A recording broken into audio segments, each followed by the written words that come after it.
We all know the names of those who will be competing for the championship in the future. Charles Leclerc, Pierre Gasly, Lando Norris, Geroge Russell, and of course Max Verstappen leading by the front. Wherever the future takes us, and whoever takes us there, the future looks bright. But there's one name missing from that list. Stoffel Vandoorne. Arguably the greatest GP2 champion of all time, looks like he's on the way out the door, never to return to the grid.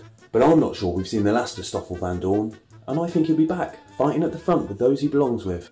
I'm Phil from the F1 Blogger, and I present to you the rise and fall, and rise again of Stoffel Vandoorne.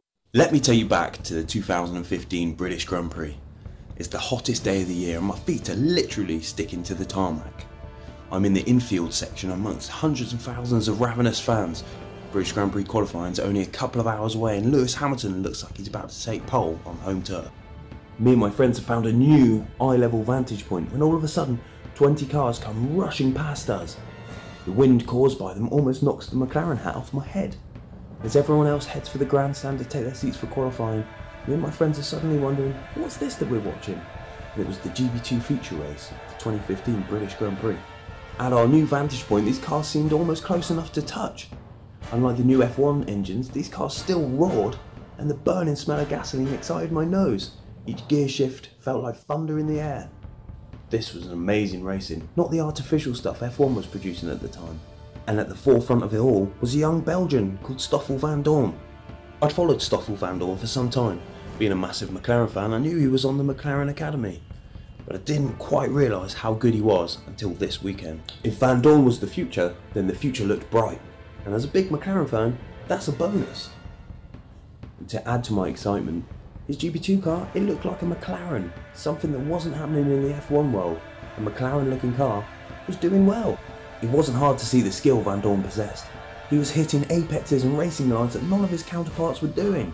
Even as a spectator at eye level, you could see that his racecraft and knowledge was far superior to anyone else on the grid. In his overtakes and passing manoeuvres, you could see a level of maturity that wasn't evident in the other drivers. Vandoorne was ready for F1. He was young, he was fresh, and he brought a level of excitement not seen since another McLaren protege. Unlike the other thousands of people who'd headed off to the grandstand, I sat and I watched Vandoorne as he finished third in that race. I said to my friends, this guy is the future, and he's going to be a McLaren driver.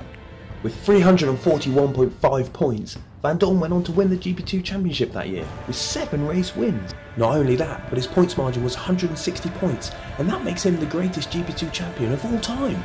Now I know some of you will say, what about the point changes in 2011, when the points increased? Well, I worked that out for you as well.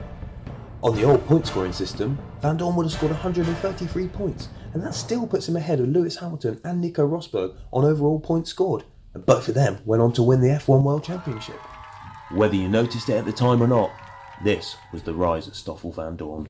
But I don't think this was Stoffel Vandoorne's greatest achievement.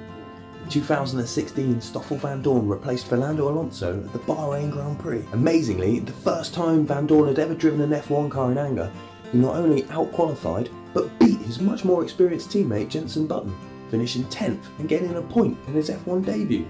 No one could deny Stoffel Vandoorne was on his way to the top, and by the midpoint of 2016 he was announced as a McLaren driver for 2017, replacing Jenson Button. Although I absolutely loved Jenson Button, you couldn't take away that Stoffel Vandoorne was the future, and partnering up with Fernando Alonso was a good mix of youth and experience. Surely McLaren were coming back good again. In his first year as a full-time McLaren driver, Stoffel Vandoorne finished in the points 3 times with a best finish of 7th. I know that's not great, but put it into perspective against his much more experienced double world champion teammate Fernando Alonso, who only scored points 5 times and his best finishing position was 6th. That's a good start for Stoff. Anyone will tell you, and I'm not taking it away from him, that Fernando Alonso is one of the greatest, if not the greatest driver on the grid at the moment, but his achievements can't be compared to Stoffel Vandoorne. Alonso was a McLaren Honda driver for 3 years by the time Vandoorne had finished his first year, so to compare their point scoring is a bit irrelevant really. Both cars were plagued with reliability issues, and I think Vandoorne did a good job. McLaren would keep Vandoorne for a second year, partnering Fernando Alonso into 2018, this time with Renault engines. Fortunately for Stoff, this is where the fall began. Everybody knows that in your second year as an F1 driver, It's a lot harder than your first. You're no longer considered a rookie for a start, and everyone becomes a bit more critical of you, including people like me. And unfortunately for Vandoorne, he's no exception. His 2018 season has been a bit of a disaster, if I'm honest. He's only been in the points 4 times, which, although an improvement on last year, is considered a better car. He should have done better, especially since his teammate Alonso has been in the points 9 times. But that's not all Vandoorne's fault. Take into account the very first thing. Vandoorne's teammate is Fernando Alonso, who I previously mentioned is probably the best driver on the grid at the moment. Prove me wrong. But Alonso's also a double world champion, and he knows how to get the best out of any car. That's something Vandoorne's still learning a little bit. Alonso also knows Renault inside out. He won both championships with a Renault powered car. His feedback is more crucial to McLaren than any that Vandoorne could provide. And that's the problem. When you're a number 1 driver like Alonso, you can design the car inside and out just in your own head. Vandoorne doesn't have the power or flexibility to do that in any team. He's not a team leader. And that's a shame, because I think in 2019, given a chance, he could have proved himself as a bit of a team leader. Living in Alonso's shadow can damage anyone's career. Just ask Felipe Massa. But excuses aside, I'm sure even Vandoorne himself would admit to 2018 being a bit of a disaster. Instead of just the negatives, let's look at the positives. Vandoorne hasn't made the same mistakes that other people have. Look at Stroll and Sirotkin. They've made much more mistakes than Vandoorne has, yet Vandoorne seems to be the one who's targeted. Maybe it's because expectations are higher being a McLaren driver, or maybe it's just because he is outshined by Fernando Alonso. And then in the summer this year, McLaren announced Vandoorne would be leaving the team next year. Carlos Sainz and Lando Norris would be joining the team, which is cool, I guess, but I think Vandoorne deserved another year at McLaren. Lando Norris is the future, and I felt the same way about Vandoorne when I saw him, but I can't help think Vandoorne and Norris would have been a much better lineup than Norris and Sainz. If Vandoorne was really that bad, Norris would show him up, and Norris would come out looking good. If Vandoorne was good, he'd show it by beating Norris, or leading Norris into a joint effort.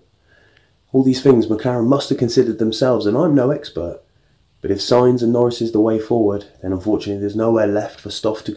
And so Vandoorne is out the door. He won't be in Formula 1 next year, and that completes the rise and fall of Stoffel Vandoorne. But I did say he'd rise again. Next year, Stoffel Vandoorne will be racing in Formula E in a Mercedes-backed team. This is the same backing for a team that's won 4, probably by the time you've watched this video, 5 consecutive Constructors' Championships. The Formula E machines are a lot tighter, they're a lot closer than their Formula 1 cars. This means that it's not all about the car, anyone could win, a bit like the GP2 days when Vandoorne dominated it. No disrespect to the people in Formula E either, but I think Vandoorne's on a bit of a higher level than them. I guess the first protocol will be against Felipe Massa, as they've both got recent Formula 1 experience. But I think Vandoorne will really show his true colours in Formula E and get back to winning well. Not only that, but Vandoorne's got a second job as a Mercedes simulator driver for next year. That means, technically, he's a reserve driver. If something goes wrong with Valtteri Bottas or Lewis Hamilton suddenly wants to retire, he's on the Mercedes books. He's walking straight into a championship winning car. With Mercedes backing in Formula E and a Mercedes simulator job in Formula 1, it seems that the Mercedes team have faith in Stoffel Vandoorne, so why don't we? The second thing to consider is the Mercedes customer teams. Vandoorne could be used as a great bargaining tool. Look at Williams or Force India. Either of those could take Vandoorne in 2020. In recent years, it's already happened. Magnussen, Kvyat, they've both lost their jobs and returned to Formula 1 a year later. So it could happen for Vandoorne, and I believe it will, with Mercedes backing. Then, having got some wins in Formula E, he's back in F1 at the front of the grid where he belongs, fighting with Verstappen, Gasly, Norris and Russell. The future looks bright, and don't count Vandoorne out. So here's the Stoffel Vandoorne, a future Formula 1 race winner.